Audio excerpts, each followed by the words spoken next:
Welcome back to the lab. It's Friday before Anzac weekend, and we've just had something turn up from FedEx. Let's have a look at that.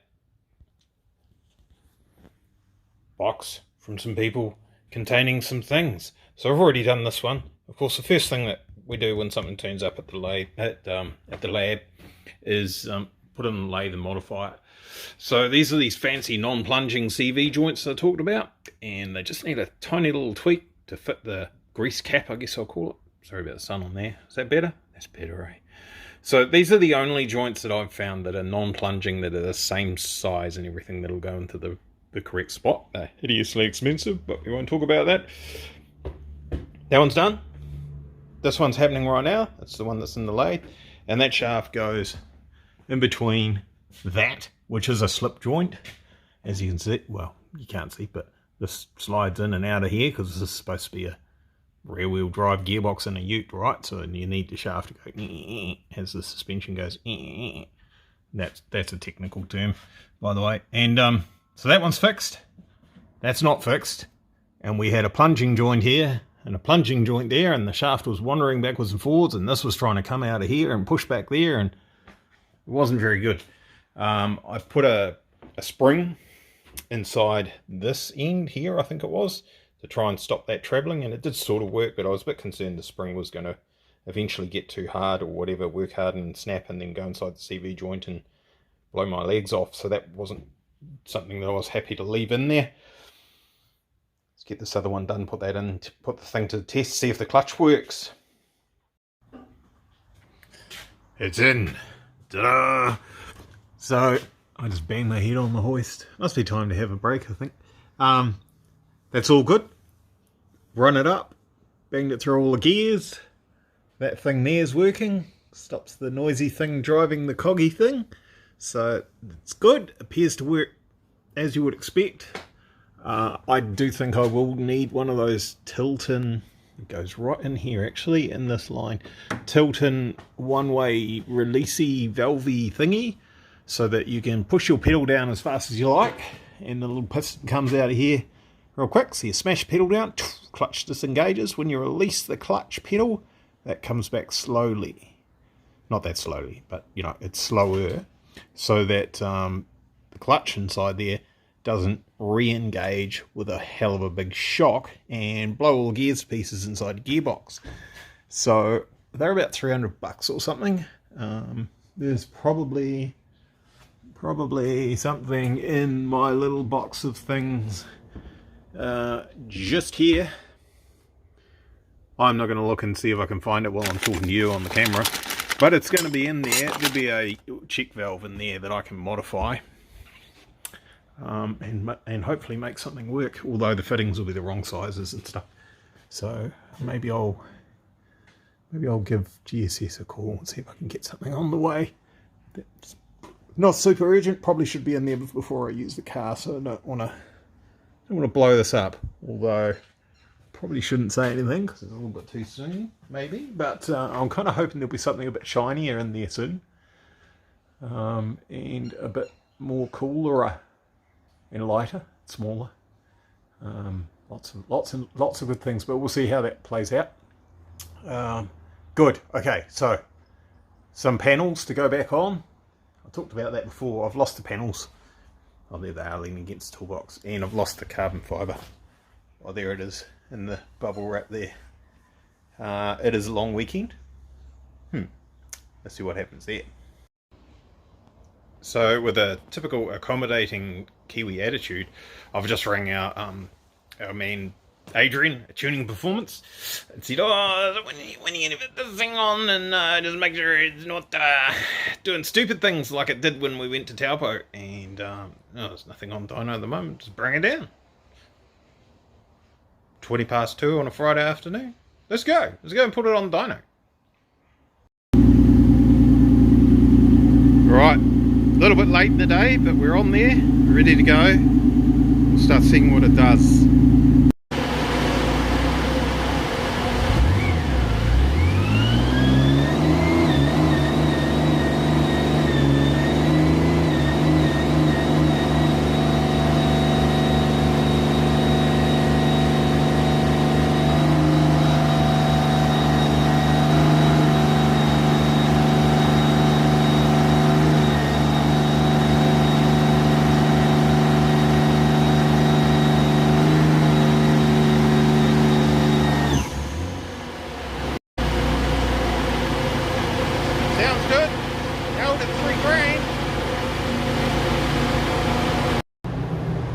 Okay, so she's not finished throwing tantrums at us yet.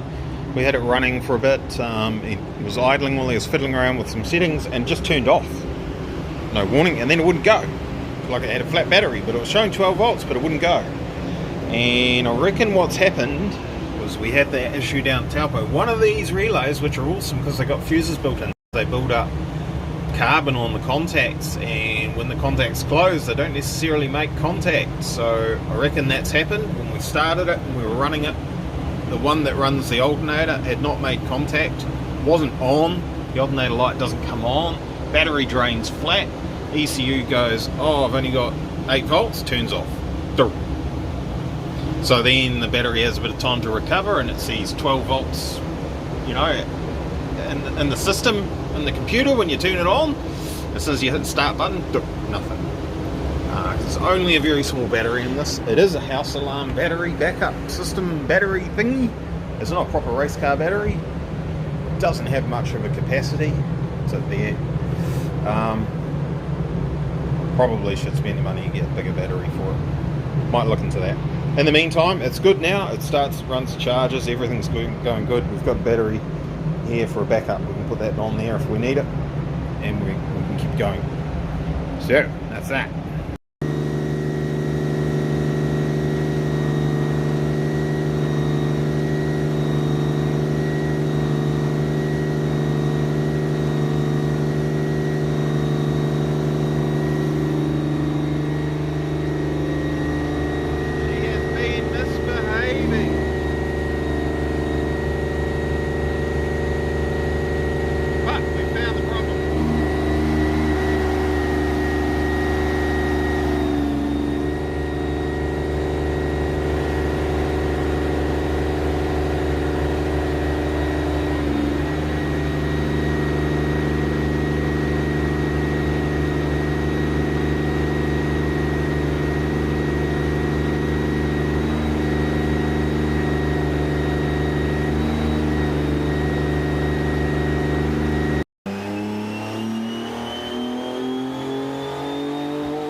As good as it has been.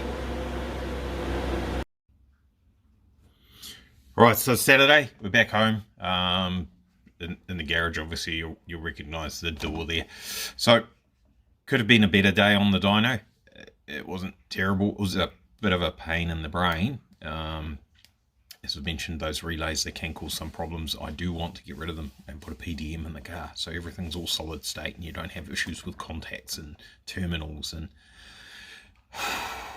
all that stuff. So it did that about 2 or 3 times actually, and we started up and made sure that the alternator was charging, and then partway through the run you just run out of voltage or whatever and turn the car off and then won't start again. So I found one relay that was completely failed. The coil that controls the contacts had open circuited, so that relay was not working at all. That relay was for the secondary fuel pump. Not good. So I suspect that all the runs that we did were on just the one Bosch 044 fuel pump, which would have been pushing it right to its limits to actually supply enough E85 to do the job. But it did. It kept up with it. So, I mean, the second fuel pump's really only there for a backup.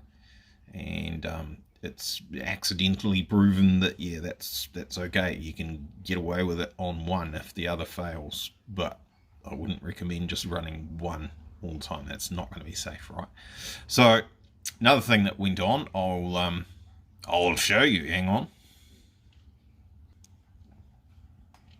Ta-da. So this is runtime values, right? So you just let me show you. If I close this, so you've got your Link software hooked up to your Link ECU, and you just hit the R on your keyboard. It's quite hard to do this through the phone.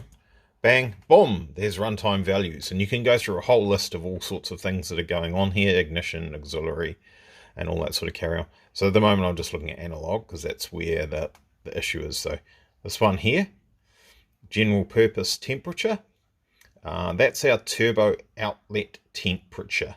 And while it was on the dyno, what we were seeing, I'm just going to try and do something behind the screens here with one hand, is that.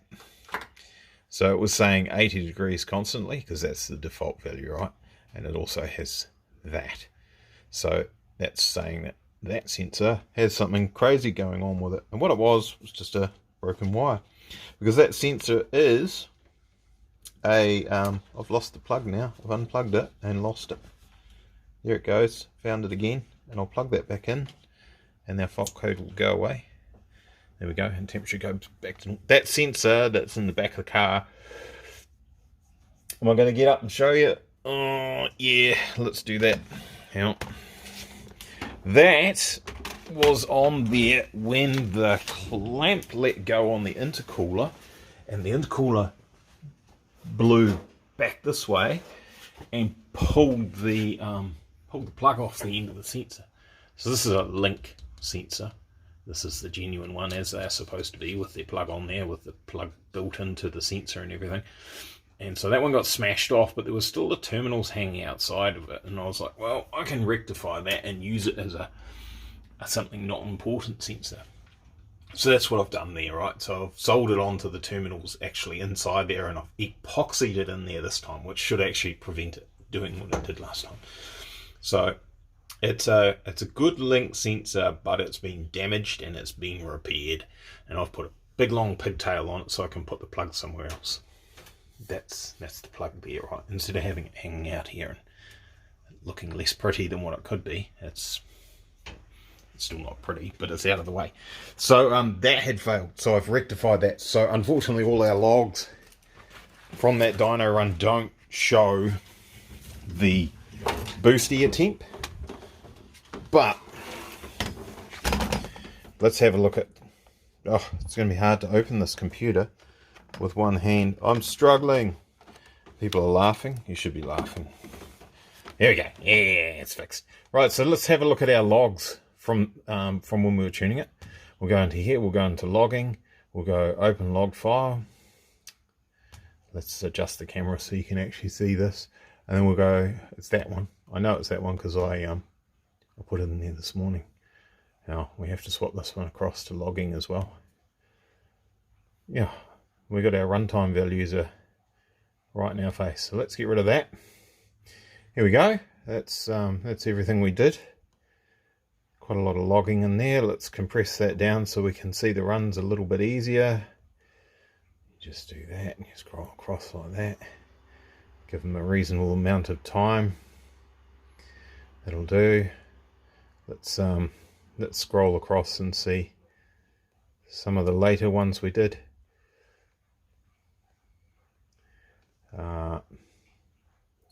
That'll do. That's a power run. Not quite in the middle of the screen there. This is throttle position. You can see it's been at virtually nothing. And he's gone wide open throttle for, I think the runs are about 8 seconds, right? So there's, well, that counts down. That's interesting. That's going backwards to what I thought it did. But anyway, it doesn't matter. So, and there's your RPM. It's started at 2000 RPM. Drive the camera properly, Glenn. Started at 2000 RPM and gone up to whatever he was running. It was 6.9 or something like that. It actually reads to 7.3, but he wasn't revving it that far. It doesn't matter for what we're doing. Intake air temperatures. We were getting a peak of 30 degrees. 30 degrees C after a full power run. Not bad. Pretty good. Way better than the 80 we were seeing before. It's also logged down here on this one, the air intake temps, but it's easier to see on that one because it's got a better scale than this one. Engine coolant temps were rock solid. AN temp 4, this is the one that was faulty, right? It says it's 80 degrees C because it's just broken. It's not reading, so we can't see what it was actually doing. And it was playing funny lies earlier on. Let's go back. There's one there. It's talking jibber jabber. lies and crazy things going on. Right there, it reckoned that the turbo air coming out was minus 37 degrees C. So we can see that that's some lies, definitely. And there were some funny things going on. You can see this area here. Funny things going on with the dyno at one point in time. I suspect maybe the crank angle sensor is not ideal on this, or something I've got to look into and figure out. But overall, I mean, it did it on that run, it did it on the exact same thing on the next run, and then it's fine then. So who knows, I'll look into that, I'll figure that out, see what was going on. It might have been something to do with the clutch bedding in, maybe, and it was slip catch, repeating that cycle, and the dyno might have been just trying to catch things, and it all got into a bit of a crazy harmonic something. I don't know. I'm not a genius as far as all that sort of stuff goes, so I'll have to look into it, figure it out. There you go. We made 440 kilowatts, near enough, whatever, and 720 newton meters of torque. It won't do anymore without some valve springs. Those are the original. It's the original intake valve train. The whole thing, the valves, exhaust valves, springs, cams, everything. It's all factory designed to be naturally aspirated, not 18 pounds of boost on it. So that needs stronger valve springs, and then we could run a little bit more boost, and we'd get out 450 kilowatts to brag about it. You know, it's not actually going to make the car significantly better drive, but yeah, bragging rights would be cool. So those valve springs, better turbos, bigger or better, newer turbos. They are Garrett GT 2860 RSs, which are a pretty cool turbo, but they are right on the threshold of they simply can't do any more than what they're doing now. We are seeing the boost taper off towards the end at 18 psi. Wastegate duty cycle starting to get higher and not really achieving anything, so they're probably pretty much maxed out as far as they can't shift anymore here. But overall, I'm happy. Clutch seems good. I'll sort out a couple of these things with these relays so that we don't have any problems with that at the final round, and we'll see where we end up. All right, cheers, boy.